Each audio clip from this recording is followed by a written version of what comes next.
Hello friends. तो आज का हमारा टॉपिक रहने वाला है ISO IEC 17025। तो आज हम इसके बारे में समझते हैं कि ये इसकी नीड क्यों पड़ी, ये किसने बनाया, क्यों बनाया, कब कब इसमें अमेंडमेंट हुए, ये सारी चीज़ें आज हम इसमें समझेंगे।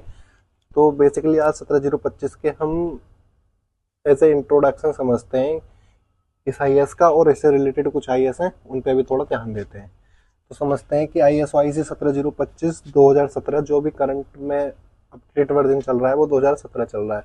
ये स्टार्टिंग में बना था 1999 में, और उसके बाद इसमें जो अमेंडमेंट हुआ था वो 2005 में हुआ था, और उसके बाद जो हुआ था वो 2017 में हुआ था।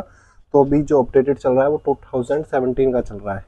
अच्छा, ये ISO IEC 17025 ये दो संस्थाओं ने मिलकर बनाया, एक ISO और एक IEC। ISO की फुल फॉर्म है इंटरनेशनल ऑर्गेनाइजेशन फॉर स्टैंडर्डाइजेशन, और IEC की फुल फॉर्म है इंटरनेशनल इलेक्ट्रोटेक्निकल कमीशन।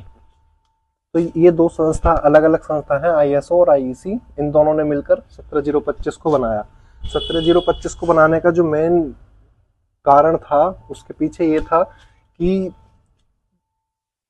यानी कि 1999 से पहले क्या होता था कि जो एक लैब के रिजल्ट ग्लोबली एक्सेप्टेबल नहीं होते थे, तो उस चीज़ को ध्यान में रखते हुए एक ऐसा ISO बनाया गया जिससे एक्रेडिटेड जितनी भी लैब होंगी उसके रिजल्ट ग्लोबली एक्सेप्टेबल होंगे।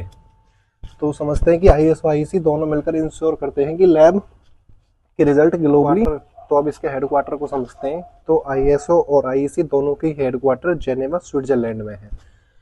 तो अब जैसे ISO 17025 है, ऐसे ही और भी कुछ IS हैं जो हमारे लिए इम्पोर्टेंट है। एक बार उन पर थोड़ा देख लेते हैं कि कौन कौन सा IS है और किस किस में यूज़ होते हैं। तो सबसे पहले तो ISO IEC 17025 2017 जो है ये टेस्टिंग एंड कैलिब्रेशन लैब में यूज़ होता है।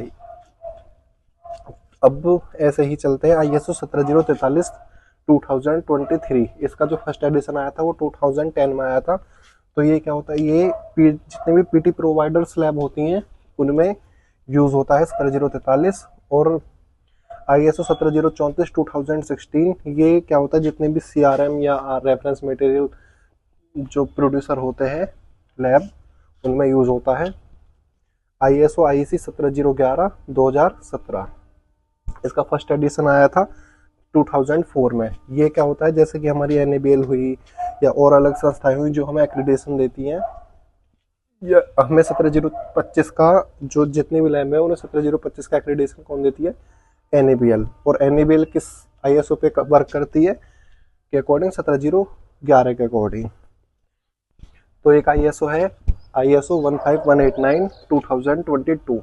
ये जितनी भी मेडिकल लेबोरेटरीज होती हैं, पैथोलॉजी लैब हुई, ये सारी लैबों में हमारा एक्रेडिटेशन जो चलता है वो चलता है 15189 से। तो इसके जो अमेंडमेंट हुए, फर्स्ट अमेंडमेंट 2003 में हुआ, सेकंड 2007 में हुआ, और थर्ड अमेंडमेंट 2012 में हुआ, और जो भी करंट अपडेटेड वर्जन चल रहा है वो 2022 चल रहा है। अब जो हमारा लास्ट ISO है वो ISO है 9001 2015। ये QMS का ISO होता है, यानी कि क्वालिटी मैनेजमेंट सिस्टम। जहाँ पे भी हम क्वालिटी मेंटेन करनी हो वो हमारा ISO 9001 से एक्रेडिटेशन लेना कंपलसरी है। तो फर्स्ट हमारा इसका जो अमेंडमेंट हुआ था वो 1987 में हुआ था, सेकंड अमेंडमेंट 1994 में हुआ था, और थर्ड अमेंडमेंट 2000 में हुआ था, और फोर्थ अमेंडमेंट 2008 में हुआ था, और जो भी करंट चल रहा है वो 2015 चल रहा है। तो ये तो हमारे 17025 और उससे रिलेटेड कुछ ISO थे, इस पर हमने एक बार देख लिया। अब नेक्स्ट वीडियो में हम 17025 को कवर करेंगे। तो मिलते हैं नेक्स्ट वीडियो।